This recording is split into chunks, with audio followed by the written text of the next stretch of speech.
सारा डेटा आप वेबसाइट पे डाल जरूर डालेंगे। और आपने जो इल्जाम लगाया कि वो आरएसएस के आदमी, ये भी मैं उनसे पूछूंगा। हाँ। ठीक है, उसका भी पूरा कच्चा चिट्ठा आपके सामने रखा। अभी तक आपको पता नहीं था वो? मुझे नहीं मालूम था। अच्छा। मुझे नहीं मालूम था। लेकिन आपकी पार्टी के जो नेता हैं, आपकी पार्टी में आप कह रहे हैं कि जितनी भी टिकट दी हैं वो अच्छे लोग को टिकट दी है, उसका एक सर्वे मैंने कराया है। तो जो 70 लोग टिकट दी है उनमें से 8 आदमी ऐसे हैं जो बीजेपी के एस्टेब्लिश नेता थे और 7 ऐसे हैं जो कांग्रेस के नेता थे। बिल्कुल थे। तो अगर बीजेपी और कांग्रेस के लोग इतने खराब हैं तो उनको आपके टिकट, या आपकी पार्टी गंगोत्री है, इसमें आके सब साफ हो जाते हैं।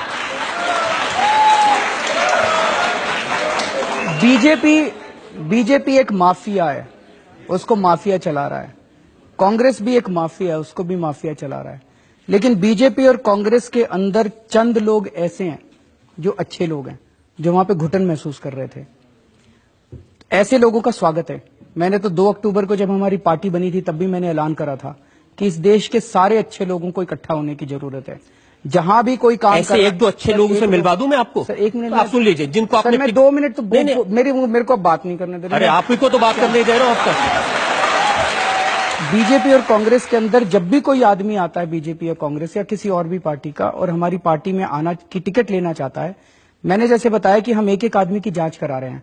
जब कोई दूसरी पार्टी छोड़ के आता है तो उसकी 3 गुना जांच कराते हैं हम लोग। जिनकी आपने 3 गुना जांच कराई, उनकी थोड़ी जांच मैंने भी कराई। हाँ, बता दीजिए। उत्तम नगर विधानसभा से आपने टिकट दी है देशराज राघव को। इनको माना जाता है राशन माफिया।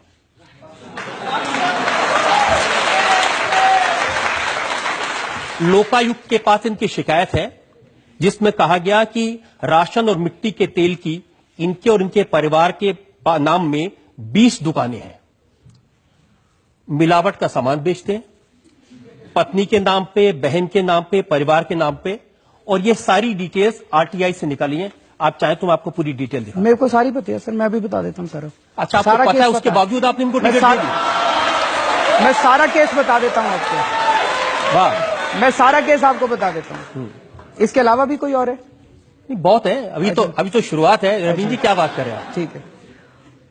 देशराज राघव अचल शर्मा के खिलाफ पिछली बार इंडिपेंडेंट काउंसलर का चुनाव लड़े थे। अचल शर्मा बीजेपी का आदमी है, उत्तम नगर से। अचल शर्मा बुरी तरह से हार गया। मैं अचल शर्मा की नहीं पूछ रहा, माफिया तो ये है जिनको आपने टिकट दिया है। बात तो बता दूं आपको। अब मेरे को पूरा करने देंगे, बीच में काटेंगे नहीं? नहीं, बिल्कुल काटूंगा। अगर आप, मैं पूछ रहा हूं कि क्या इनके खिलाफ लोकायुक्त के पास शिकायत है कि नहीं है? सर मेरे को जवाब देना पड़ेगा। अगर आप मेरे को जवाब देने ही देंगे तब तो मैं जवाब जवाब दे ही नहीं रहे। आप तो दूसरे बात के बारे में बात कर रहे हैं। तो फिर ऐसे तो काम नहीं चल सकता। ऐसे ही काम चलेगा? आपकी मर्जी। जब राजनीति में आए तो ऐसे सख्त सवालों के जवाब देने पड़ेंगे। मैं जवाब देने अब आप बच नहीं सकते इन चीजों से। तो बता तो रहा हूं मैं। अगर आप बेईमान आदमी को टिकट देंगे तो सवाल तो पूछे जाएंगे आपसे। आप जवाब ही नहीं देने दे रहे, आप सवाल ही पूछ रहे हैं। आप जवाब नहीं दे रहे हैं ना। चलिए, अब बोलूं मैं? बोलिए। मेरे को बात पूरी करनी पड़ेगी, बिकॉज वो बात पूरी। आप बात बोल नहीं रहे, बार बार घुमा रहे हैं। आप बार बार कह रहे मुझे बोल नहीं दे रहे, लेकिन बोल नहीं रहे। मैं तो चुप हूं, बोलिए। अचल शर्मा को इन्होंने पिछली बार हराया था। आप अचल शर्मा के पीछे पड़े आप? सर ये अचल शर्मा की कंप्लेंट है, ये अचल शर्मा की कंप्लेंट है। मैं आपसे पूछ रहा हूं कि देशराज राघव, सर ये नहीं है उनके दुकान, एक भी दुकान देशराज राघव के सामने अगर आप साबित कर दें, हम अपनी पार्टी बंद कर देंगे। नहीं, ये प्रूफ है। ये आरटीआई से इंफॉर्मेशन आई है। ये प्रूफ है। ये आरटीआई की इंफॉर्मेशन नहीं है, ये अचल शर्मा की कंप्लेंट की कॉपी है। ये कंप्लेंट की कॉपी, हाँ, लोकायुक्त से आई है। अब मैं आपको कंप्लेंट तो कोई भी कर सकता है। अगर आपको आरटीआई का शौक है, दिखाइए। ये लीजिए आरटीआई। ये आरटीआई की कॉपी है। इसके बाद भी एक और आरटीआई हुई थी, इसके बाद एक और आरटीआई आई थी। 1 मिनट सुनिए। ये आरटीआई दे दिया, इसके बाद एक और आरटीआई होगी। सुनिए तो सही, आप मेरी बात नहीं सुन रहे।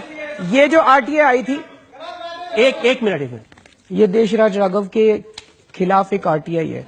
हाँ। लोकायुक्त की अगर आप पूरी कंप्लेंट पढ़ें, लोकायुक्त की कंप्लेंट में लिखा हुआ है कि उन्होंने अचल शर्मा ने एक आरटीआई डाली जिसके अंदर उनको एक इन्फॉर्मेशन मिली।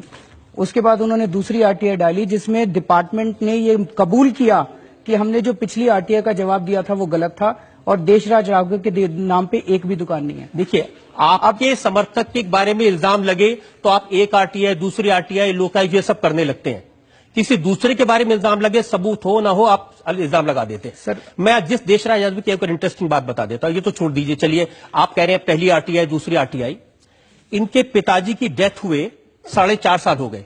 ये मेरे पास बैंक के रिकॉर्ड है, उनकी पेंशन अभी भी उनके नाम में आ रही है। सर इन्होंने देशराज राघव ने बैंक को और डिपार्टमेंट को उसी टाइम लिख दिया था। अगर आप मेरे को बताते, दूध के धुले कि बैंक को कह दिया पिताजी के पेंशन मत देना, मरे हुए 4.5 साल हो गए। कह दिया था सर। क्या बात कर रहे हैं? मैं आपको चिट्ठी की कॉपी दिखा देता हूँ, मैं आपको चिट्ठी की कॉपी दिखा देता हूँ। बैंक की कॉपी है, अभी हाल ही में बैंक में जमा हुए पैसे। हाँ तो सर इसमें से उन्होंने 4 साल पहले जब उनके पिताजी की डेथ हुई थी, उन्होंने जो चिट्ठी लिखी थी बैंक को, वो चिट्ठी की कॉपी अगर आप मेरे को पहले बताते, हाँ। मैं वो सारे सबूत लेके आ जाता आपके पास। आप पहले आगे जो मुझे कह रहे हैं आपकी अदालत में आया तो मुझे पहले बता देता क्या जरूरत है। तो सर अगर आप ये डॉक्यूमेंट्स दिखा रहे थे, ये तो वन साइडेड डॉक्यूमेंट्स है ना, ये तो वन साइडेड डॉक्यूमेंट। आपने भी, मैं आपको काउंटर देने के लिए तैयार हूं। जब लोगों पर इल्जाम लगाए हैं ना, तो वन साइडेड डॉक्यूमेंट पर लगाए हैं। हाँ तो सर आप तो उसके बाद आप जब प्रेस कॉन्फ्रेंस करते हैं जिसके खिलाफ में, उसको पहले बता देते हैं मैं आपके खिलाफ ये बोलने वाला हूं, जवाब लेके आ जाओ। ऐसा तो नहीं हो सकता। नहीं तो ठीक है भाई, अब तो जनता तय करेगी। देखिए मैं आपको और एग्जाम्पल बताता हूं। करोल बाग से आपने विशेष रवि को टिकट दिया है, उनके भाई चकित रवि अभी 26 अगस्त को किडनैपिंग के इल्जाम में पकड़े गए जेल में। ऐसे आपके उम्मीदवार हरीश अवस्थी, विनोद कुमार, बड़ी लंबी लिस्ट है ऐसे उम्मीदवार। अब आप क्या करेंगे? जिन उम्मीदवारों के खिलाफ इल्जाम है, जिन उम्मीदवारों के खिलाफ भ्रष्टाचार के आरोप हैं, जिन उम्मीदवारों के खिलाफ या उनके भाई के खिलाफ क्रिमिनल केस है, उनको उम्मीदवार बनाए रखेंगे या हटा देंगे? सर ये हम सारी जांच कर चुके हैं, ये सारे डॉक्यूमेंट्स आपके पास वन साइडेड डॉक्यूमेंट। आप ही जांच करते हैं, आप ही फैसला करते हैं, आप ही उम्मीदवार बनाते हैं। सर हम लोगों ने सारी अपनी इंटरनल जांच कराई है, और अगर सबूत सही, ये सर लोकायुक्त में कंप्लेंट तो कोई भी जाके पॉलिटिकल ओपोनेंट दे सकता है। हमारे जितने भी कैंडिडेट्स हैं उनके खिलाफ कोई भी जाके कंप्लेंट दे देगा और फिर ये दिखाएगा जी देखो लोकायुक्त में कंप्लेंट है, लोकायुक्त में कंप्लेंट है। भाई हम भी तो देखेंगे ना कि कंप्लेंट में कुछ मनमोहन सिंह की तरह बात कर रहे हैं। मनमोहन सिंह तो बोलते ही नहीं है, मैं तो बहुत बोल रहा हूँ। ये लोग कंप्लेंट कर देते हैं, मुझे क्या पता इसमें क्या है। मैं थोड़ी कह रहा हूँ मुझे क्या पता, मुझे पता है, मैं सारे जवाब तो दे रहा हूँ आपको। आप सुन ही नहीं रहे जवाब। कहाँ जवाब दे रहे हैं आप? मैं सारे जवाब आज ये पहली बार ऐसा लग रहा है अरविंद केजरीवाल के पास जवाब नहीं है। आप जो मर्जी कह लीजिए कि हाँ ठीक है मेरे पास जवाब नहीं, आप कह लीजिए।